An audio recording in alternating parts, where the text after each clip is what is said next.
Hi, I'm Rob Hegele from the University of Western Ontario, where I'm a professor of medicine. And over the next few minutes, I'm going to be talking to you about some recent developments, recent concepts in the genetics and therapies of dyslipidemias. And it's just amazing how far we have come over the past 3 or 4 decades.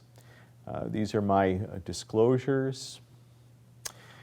So the objectives are actually really simple, so that I'm going to be talking first of all about hypercholesterolemia, which is basically LDL problems, and I'm going to be reviewing diagnosis and the role perhaps even of genetic testing in diagnosis.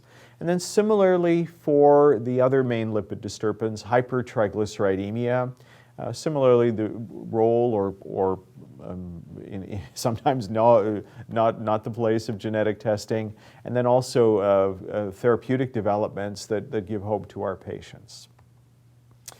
So this was the status of familial hypercholesterolemia back about 3 or 4 decades ago, so in the 1980s, and this was when I was in medical school, or as an intern and resident at Toronto General Hospital. So FH was, classically it's a one, and by the way, this is still what a lot of people think about FH. So it's a 1 in 500 disorder. It's an autosomal dominant trait. It's the LDL receptor gene. There's the classical physical findings that you find, and you make the diagnosis based on clinical grounds, so the physical findings plus the family history plus the elevated LDL. And then the treatments, back in the 80s, we were starting to get, statins available, and then of course we had the bile acid resins and all these sort of very primordial treatments. If we flash forward to today, the status has changed. So first of all, from population studies, we know that FH is much, much more prevalent than we used to think. It's at least twice as prevalent, maybe 1 in 250 based on population screening. In some populations, even more, even like with these founder populations, such as South Africa or the Middle East, or even in the province of Quebec in Canada. And we know that the genetics is more complicated than we used to think. It's not just simply a lot of it is, autosomal dominant, but it's not just one gene. There are other genes that can cause a similar phenotype. And then there are versions of the phenotype that come into the clinic that are not based on a single gene. It's actually a polygenic effect. And we understand the basis of that, and we can actually test for that. The clinical features are largely the same if the LDL elevation is high enough, and this is then more typically in the monogenic form. And we can now incorporate DNA testing, and certainly I've been doing DNA testing for a long time on my patients. We've tested over 4,000 patients. So this is, for me, the DNA testing is almost like part of the physical exam. I feel like I know my patients better when we do their genomic testing. And then the treatments that are available, a lot of them are those foundational treatments, diet and lifestyle, and then apheresis for severe hypercholesterolemia, statins, but then we have way more treatments, fortunately, and that's, offering hope to our patients. So we not only do we have the monoclonal antibodies, but we have now RNA-based treatments that some of them are absolutely amazing and really offer, again, hope to our patients going forward. Similar sort of pattern for hypertriglyceridemia. We used to think it was like super rare. The idea was that this is like a 1 in a million disease if your triglycerides are over 10, and is like an autosomal recessive, and it's like homozygous, and Mendelian, and LPL or ApoC2. ApoC2, of course, the seminal work at St. Mike's Hospital in Toronto, the discovery of ApoC2 goes back to Toronto. Lipoprotein lipase, of course, and then, the physical features of which, say, acute pancreatitis is the most severe, and then some of the other clinical features of severely elevated triglycerides. The diagnosis was then largely clinical and biochemical, and then there were, some treatments available, but not really efficacious treatments. If we flash forward to today, we know that triglycerides over a level of 10, or say 1,000 milligrams per deciliter, this is much more common now. A population survey that we did in Ontario shows that it's about 1 in 500 people. And it's not just a single gene. So when there is a single gene involved, it's not just lipoprotein lipase or ApoC2, there are other genes, ApoA5, GPI, HBP1, LMF1. And then also we know that a lot of these patients with huge triglyceride levels over 10, have got polygenic risk. They've got this high polygenic score. So I'm going to talk about that a little bit later. But then when triglyceride levels are high, the same kind of clinical manifestations. So the GI manifestations, anorexia, nausea, vomiting, risk of pancreatitis, hepatosplenomegaly, then the physical features, lipemia retinalis. The other thing that we know is that these patients with severe hypertriglyceridemia also have increased risk of heart attack and stroke, atherosclerotic cardiovascular disease, and that was pretty clear. That wasn't as clear back in the day, but now we're more certain about that. And like I say, we use DNA to help us make the diagnosis. Not just now, fortunately, not just diet and lifestyle, and the older treatments, but we do have new things on the horizon. In particular, two of the targets that I'm going to be talking about in a few minutes, anti-ApoC3 and anti-ANGPTL3 drugs. So this was the way when I was in med school. This is what we learned about the classification or ontology of dyslipidemia, Fredrickson, right? So I just want to tell you that no, we don't do that anymore. Okay, there's no need to do that. That we have a different way of looking at lipids. So in 2021. And this is sort of my proposed way of looking at lipids, is that what's the primary lipid disturbance? Is it LDL? Is it triglyceride? Sometimes it's a combination of the two. Is it HDL? But what's the qualitative nature of the primary lipid disturbance? And then, we can classify this quantitatively. So is it mild to moderate? If it's mild to moderate, so I'm showing now in this slide some cut points, both in milligrams per deciliter and millimoles. Usually when it's mild to moderate elevation, there's not such a strong, monogenic effect. There is polygenic predisposition, and there are often then secondary factors that you know about for the lipid elevations. And then you can get severe elevations. So severe elevations would be like your LDL over 5. That's when in our guidelines, we start to think about, could this be familial hypercholesterolemia, or your triglycerides over 10, where the risk of pancreatitis starts to go up. And then for HDL, I'm not going to be talking as much about HDL just for time reasons, but low HDL, there still are these genetic deviations of HDL. In those cases, we work on improving the ratio with the atherogenic lipoproteins. So DNA variation, okay, so here DNA variation then comes in two kinds of varieties that I think of. So you can have the rare DNA variant. So this is then what we typically think of as a quote-unquote mutation. So when you're looking at a piece of DNA, like the sequence, then most of the sequence is the same between the mother's allele and the father's allele. But then again, you'll reach a position where there is a variant, a change, a quote-unquote mutation. And if it's a rare variant, so this, to the sequencer it looks the same. But what distinguishes it is the frequency in the population. So if it's a rare variant, then this is it's more, these are more likely. They still can be neutral. I mean, in fact, most of them are neutral, but they are more likely to be disease causing. So this would be then like the mutation, the heterozygous mutation in the LDL receptor, that single change in the DNA code, and it's enough to screw up the function of the receptor, and then the patient develops all the complications. So that's a single letter change, and that's the rare variant of large effect. And that's when we think of, Mendelian monogenic disease, that's what we're thinking of. And so the monogenic dyslipidemias, remember I see there's you can break dyslipidemias down into, is it an LDL problem or a triglyceride problem or an HDL problem? So now we pretty much, and then furthermore, is it increased or decreased? We now pretty much know all of these now. There may still be some more to be discovered, maybe. I never say never.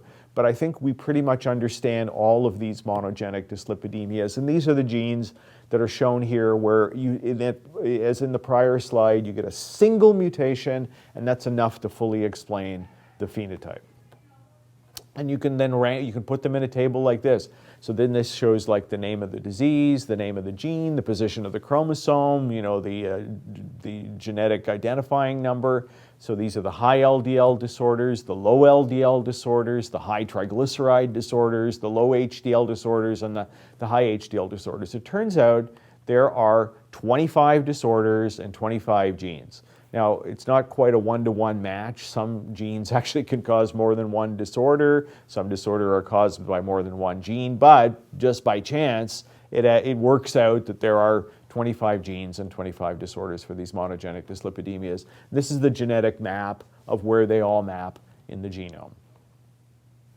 And, then of course, sometimes if the elevation is really severe, it's present from birth or present from being in utero, the patient can develop physical signs, and these are all then summarized in this slide. So some of the physical features of a severely elevated LDL or a severely depressed LDL or severely elevated triglycerides. So those are all there. And then, if you want to read more about it, the reference is there. Okay, so let's talk about a case of mine. This is a patient, he's been now my patient for more than 20 years. It's ever since I moved to London from Toronto. So he's a 34, at the time I met him, he was a 34-year-old truck driver, and he presented with a massive heart attack. So he had, and in retrospect, his father and two uncles died of heart attacks, all under the age of 50. His cholesterol was over 10, and his LDL was 8.5, and really was not, he looked like he was in good shape. His, family doctor didn't think much of it, didn't treat him. And then, he, at the age of 33, had this massive anterior MI, 3 stents put in, then went on to statin, ezetimibe, and, broad spectrum therapy. We with his permission, and we wrote up his story for the Canadian Medical Association just to raise awareness of familial hypercholesterolemia. So he had these very thickened Achilles tendons, and he had the eyelid xanthelasma, so all the classic sort of features, the tendon xanthomas on the back of his hands, and then the corneal arcus. And we did, DNA testing. So when we do the DNA testing, we tested both for rare variants and for polygenic risk, and we tested for secondary factors. So he had none of the secondary factors. So no nephrotic syndrome, no hypothyroidism. It was just purely genetic in his case. So he had a splicing variant, the intron 14 variant of the LDL receptor, and he had this super high polygenic score. So on top of that, so he had like a big variant that was raising his LDL. And then on top of that, he had a bunch of little variants that were further raising his LDL to this sort of very high level. And so he had heterozygous FH with, on top of which there was strong polygenic risk. So this is then the picture of his DNA sequence. This is using Sanger sequencing, and the arrow in the bottom panel shows the actual position, which is affecting RNA splicing at a really crucial location. So there's no LDL receptor made from this allele, and so as a consequence, he's only functioning on half the normal number of receptors. So this shows his treatment over the years. On the far left, you can see the year. And then in the second last column on the right shows his LDL levels. So of course, untreated, his LDL was 8.5 in millimoles. And then on the statin, you can see it went down a little bit. And then we switched up the statin and we added ezetimibe, and it came down further. And then basically he was static for about the next eight or 9 years. And then really life changed when he became one of the first patients to be enrolled in the clinical trial for evolocumab, a PCSK9 inhibitor. And there his LDL, you can see on statin ezetimibe plus evolocumab, his LDL came down to 1.3. So this has really revolutionized his treatment. Fortunately, he's doing great. He still comes to see me. Lately, during the pandemic, I check on him through the internet, and he's doing fine. So FH is, we used to think of it, as I mentioned, as 1 in 500, but now it's more prevalent, about 1 in 250. In the severe form, it does have those skin findings and tendon deposits, early atherosclerosis, single gene disorder. There are 3 main genes: the LDL receptor gene, which is around 85 to 90% of cases, the ApoB gene, which is then the ligand for the LDL receptor. So in those patients, the receptor is fine. It's the ApoB that doesn't bind properly, gives you the same phenotype. And then there are gain of function variants in PCSK9, That's about 1% of cases, or fewer than 1%. They're quite rare in my clinic. So there have been more now than 3,000 rare variants in these genes that have been reported in familial hypercholesterolemia. So if you want to diagnose it, you need to have a method like DNA sequencing, like next generation sequencing, because pretty much everybody has got their own version. It's not like sickle cell disease or sickle cell anemia where there is like one variant that explains, every case. This is pretty much everybody comes in with their own personal variant that then results in the same sort of phenotype. And classically, the heterozygous form segregates as an autosomal dominant. So that those those causative variants, one of those 3,000 that have been reported, raises the LDL, and it's almost 100% expressed. So it's like, rarely it can happen that a person can carry the mutation and they don't show a phenotype, but the penetrance is usually very, very high.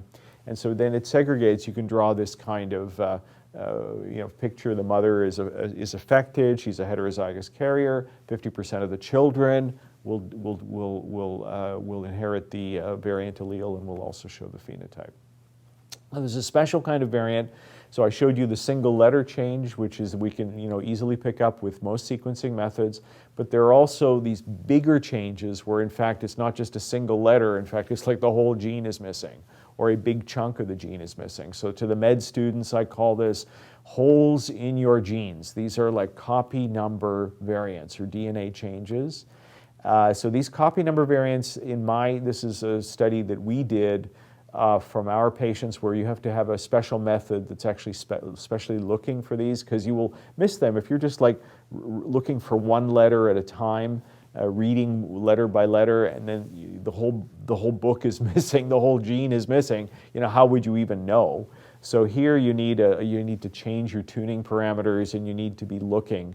And in fact, we can do this through next generation sequencing. So here, out of 388 patients that had FH mutations, 10% of the mutations were of this type, the holes in the genes, the copy number variants. So you need to have a method that will detect both types, or you're going to miss those patients.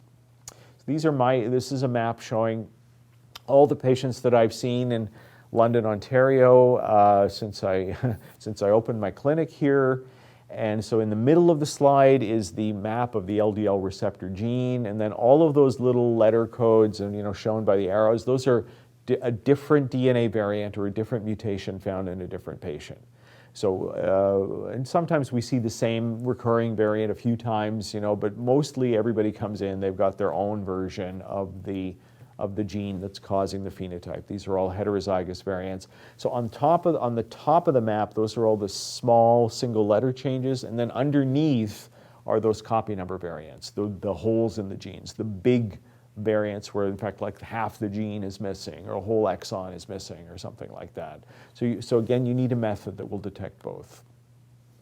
So the other thing that we know is not just the LDL receptor gene, although as this table shows, most of the mutations now are found in the LDL receptor gene, but there's about 5 or 10% that are found in ApoB, some that are found in PCSK9. There's another gene called LDL receptor adapter protein, which is about another sort of fewer than 1% of cases. And then there are a bunch of minor determinants. I should say that last year, this one, STAP1, was removed from the list. So it's a bit like when Pluto got downgraded as a planet. It wasn't a planet anymore. So that's the same with STAP1. So we used to think that STAP1 was an FH gene, but then some more evidence came out and mouse models and so on. So now we don't think it's an FH gene. So now it's off the list. But there's still these other genes that are the major or the minor determinants, which can cause a phenotype that looks like FH. So you need to be screening for all of these things. Okay, so those are the big, large effect monogenic variants. Now I'm just going to take a minute to explain polygenic susceptibility to you. So again, polygenic susceptibility, it looks the same, like when you sequence in a patient, like the genome's the same, and then at one particular position there is a DNA variation. Could be an A, could be a C. The thing that's different here is the frequency in the population. So these are like really common. It's like the ABO blood groups. It's like, there, 50% of people could have one form or the other. It's not that this like 1 person in 300 has this like, rare variant that screws up the whole protein. These are common variants that are usually, in fact, as far as we know, biologically or clinically neutral. And instead, or when they do have an effect, it is a very, very modest effect. It's like a tiny, tiny, incremental effect on your LDL level. Just raises it a little bit. So here, and you may have heard of these kinds of variants. They're sometimes called SNPs, single nucleotide polymorphisms. So that's these common variants, okay? Most of the time, they're clinically neutral or biochemically neutral. But there's 3 kinds of people. So this is the thing, just to reiterate. You genotype then, or you run this, so you find that there are 3, and there's like lots of these people, and human curiosity being what it is, you're wondering, oh, okay, well, for this, is there something different about the AAs or the CCs? Are they different in some way? So you can do that now. You can like measure everything and everybody, and then you can just run it agnostically, and you've got, their height, their, like anything you can measure, and you can do this across the genome. So let's take an example. Let's take triglyceride levels or LDL levels that has a distribution in the population. You run your DNA markers of that type, starting on the tippy top of chromosome 1 and moving to the bottom of chromosome 22, and now we can do these like millions of them simultaneously. You can do it on a gene chip, or you can use a whole genome sequence. Most of the time, okay, here's one. Here's like the first one, okay? No difference. There's 3 kinds of people, but for this marker, absolutely no difference in cholesterol levels, no difference in triglyceride, no difference. Okay, scratch that one. Let's move down to the next one. Okay, eventually you get to one that looks like this. Hey, look, these 3 people are different. Oh, and the thing is, you don't even know, all you know about this marker is you just know its position in the genome. You don't really know yet what it is doing. And in fact, this is the way science is now being done. It's sort of like reverse. Geneticists think that this is forward. Biochemists think that this is reverse. But anyway, sometimes then you will find a locus and you can test it statistically. And then the question is, when you do like 6 million statistical tests, because you've tested 6 million loci, how do you show 6 million p-values? Well, you do it like on this, which is called a Manhattan plot. So along the bottom, along the x-axis is the position within the genome. Every one of those little dots is the p-value, or at least it's the negative logarithm of the p-value. So it's like pH, except for p-value. So the higher the position on the y-axis, the more zeros in the p-value. Okay, it's a smaller p-value.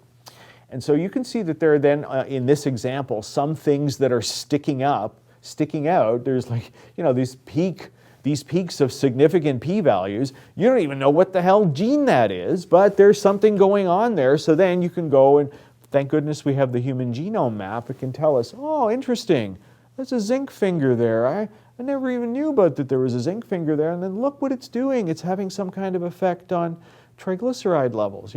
So this is in fact how genetics and how biology is being done. This is the so-called genome-wide association study. So, and so now for any trait, for all traits, they've all been mapped. There's like hundreds of these loci. Now the thing is that it's not having a whopper of an effect. It's not causing FH, but it raises LDL a little bit. So these are, in this slide here, it shows, okay, you get the zygote, happens at meiosis, and then you have the distribution of the alleles in the genome, and just by chance, and there are these, on this example, so 10 really important loci that will slightly raise the LDL level, So interesting, one of them is the LDL receptor. Now this is not causing FH. This is just like raising LDL from like 3.05 to 3.12. It's like a small change. You need a huge population to detect that. But it's also the LDL receptor. Interestingly, PCSK9 is on this example, ApoB. So those same loci were the big effect causes the severe disease, the small effect is still affecting LDL levels. And these are much more common in the population, in addition to everything else on this list. So you can then be like a very unfortunate person who has inherited cholesterol raising or LDL raising alleles at every single one of these. And just like, these are the people that when they're playing Scrabble, they're always getting the Q's or the Z's or the X's, or they're always getting 2s or 3, 2 or 3 of clubs when they're playing cards. So they get always dealt a bad hand. They're the ones that then have this agglomeration of these small effects that in aggregate are pushing their LDL into a level that would be similar to the single monogenic variant. And it produces a phenotype that looks like FH. And this is polygenic susceptibility. Okay, so when people say polygenic susceptibility, that's what they mean. And this exists now for diabetes, it exists for cancer, it exists for schizophrenia, it exists for any trait you can think of. And in fact, most of the genetic susceptibility is of this polygenic nature. Okay, so these are now my patients. Okay, so on the left-hand side of the slide, these are patients with normal lipids. So it turns out that this is the proportion, the 1K cohort, this is a normal lipidemic population. About 11% of them, we consider a high polygenic score to be the top 10%. So here, 11% of people have got a high polygenic score. So it works out, okay? This is the general population. We're using the 10th percentile, 11%, okay? On the right-hand side of the slide, these are patients that get referred to me with high cholesterol that some doctor thinks has got familial hypercholesterolemia. So in that case, we then break them down into mutation positive, like the big mutations that I showed you, and mutation negative. So for mutation positive, you would think that that mutation explains their FH. The number that have a high polygenic score is identical to the general population.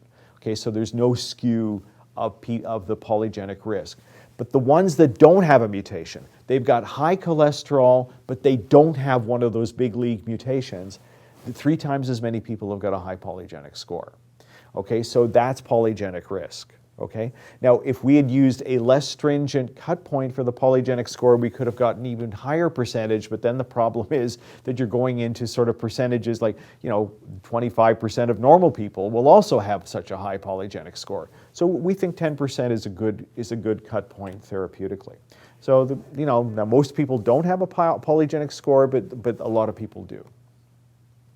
So this is then how it breaks down in my clinic. When people get referred to me with a high cholesterol and some doctor thinks they have FH, about half of them will have a big mutation that's shown in red, and then about a third of them will have the high polygenic score shown in blue, and then there's people that have other things. If the LDL is above 8, okay, this is the other point, that when you go to a higher level of LDL, it's a smaller proportion, those are almost purely monogenic, okay? So once you're above LDL, once your LDL is above 8, there's no number of Doritos, or you're basically a single gene, classic, FH person, okay? And there's no secondary factors, there's no polygenic risk, or almost no polygenic risk. So here, this is what we think should be involved, like if your patient is being referred to a specialty clinic and they think they have FH, this is really what should be done. You do your clinical assessment, you screen for your secondary factors, and then you do your targeted next generation sequencing for the major genes, the minor genes. You look for copy number variants, you look for polygenic risk, you measure Lp(a), because sometimes that will present as looking like it's a high LDL, and then you can look for weird things like plant sterol levels and so on. Okay, so that's cholesterol. Now, triglycerides. So again, we've been interested in triglycerides for a long time, so I've got probably about 1,000 patients with triglycerides over 10. So this is one of my patients. She was a grad student here at Western, type 1 diabetic, wasn't always taking her insulin as she should, came into the unit with a triglyceride level of 110 with pancreatitis. And so that would be like 10,000 milligrams per deciliter. So she was super sick, she was like, So she, anyway, admitted to the ICU, pressor support, started on insulin, fluids, ventilation, she was on the ventilator. Anyway, 3 weeks later, she was discharged. Her triglycerides were down to 1.6.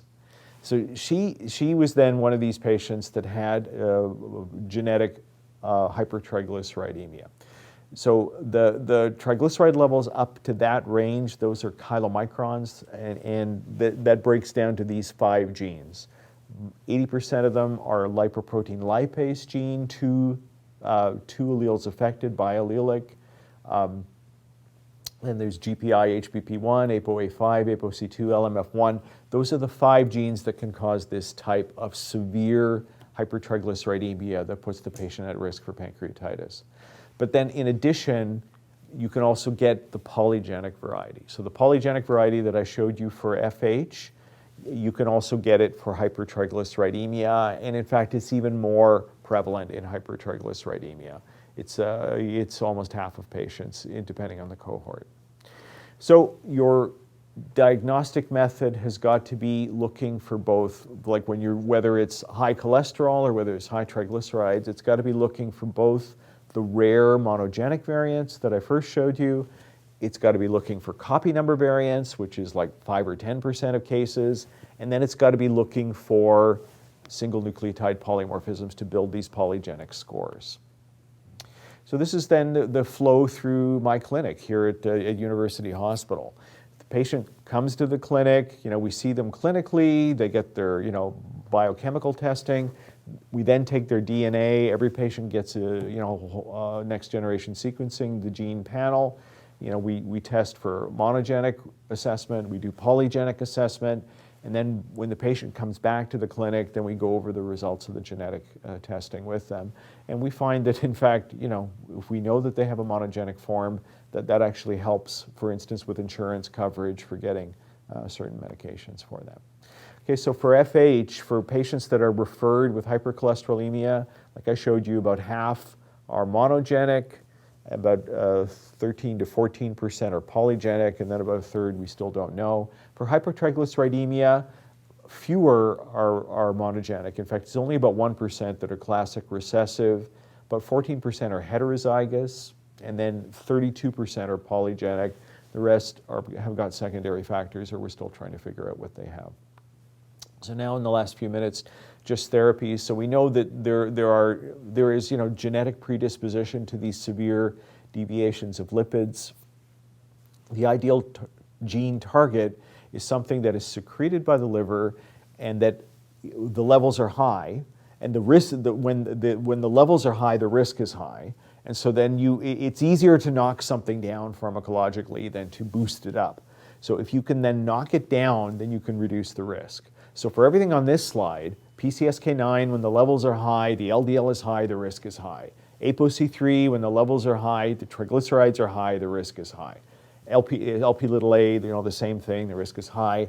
ANGPTL3, it's more of a combined hyperlipidemia. When those levels are high, both triglycerides and LDL are high. So anyway, if you can figure out to knock these down, you can reduce the lipids, and then downstream you can reduce the risk.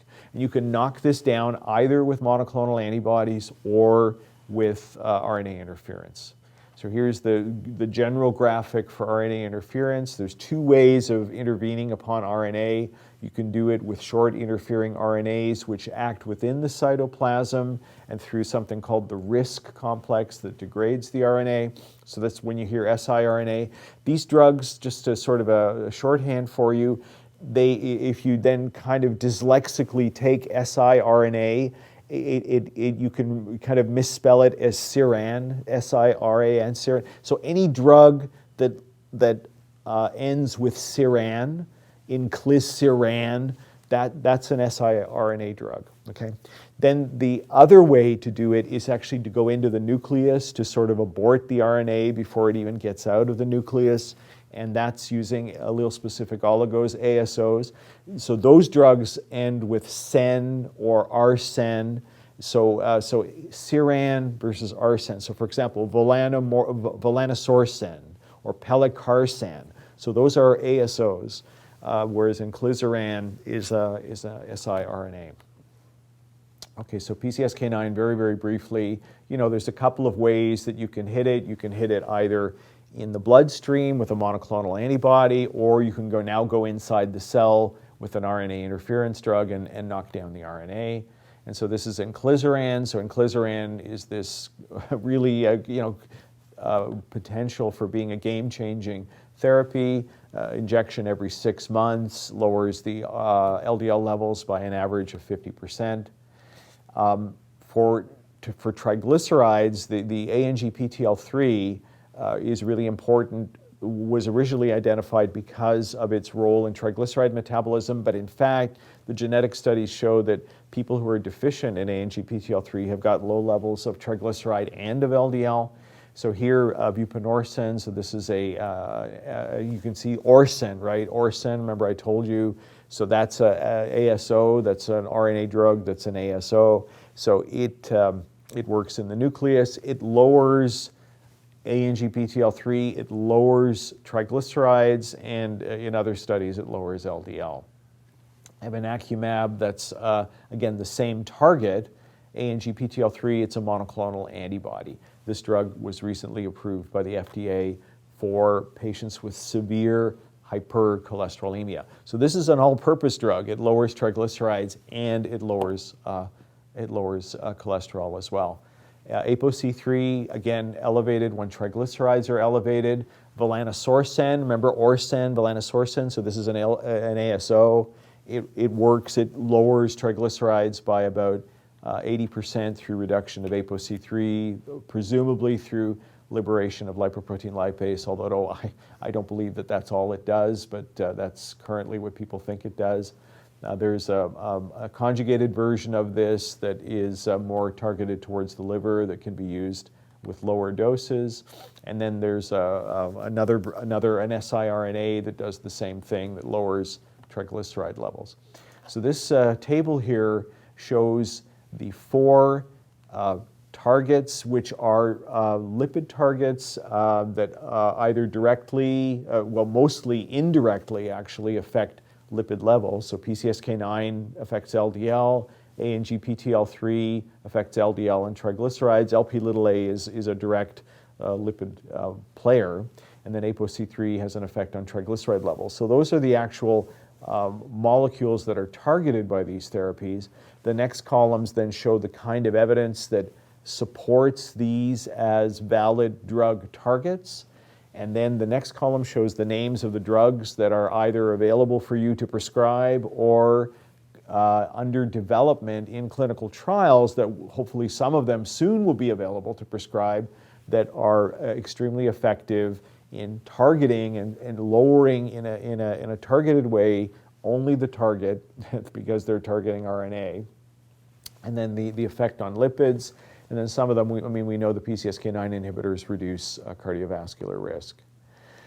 So my final slide, thank you for bearing with me, because I was covering both diagnosis and therapy in this longer talk. So dyslipidemias, hopefully you can just forget about the Fredrickson classification. If you ever knew it in the first place, I'm telling you now, you don't need to know it, you never need to know it. So just, is it high LDL, is it high triglyceride, is it some combination, is it something else? For the monogenic, those rare familial disorders where it truly is a rare single gene, there's 25 genes, 25 disorders. By far the most common is familial hypercholesterolemia. When you have patients that come in with a diagnosis of familial hypercholesterolemia, most of the time it is monogenic. Or at least there is a more even balance between monogenic and polygenic susceptibility. For high triglycerides, however, it's way, way, way more often polygenic, like hugely. Like the monogenic forms of hypertriglyceridemia are so rare that you can, when like your patient comes in with triglycerides of 10, you can, pretty much, it's like, betting on Bitcoin or something. You can pretty much bet that that person is going to have polygenic hypertriglyceridemia. So anyway, these lipids, the LDL, the non-HDL, moderate hypertriglyceridemia, Lp(a), they all raise cardiovascular risk. When triglycerides are severely elevated, that puts you at risk for pancreatitis. And now we have these ready for prime time drugs. We have the monoclonal antibodies that we know work. And then coming out the pipeline, probably within the next year, are going to be the RNA interference drugs.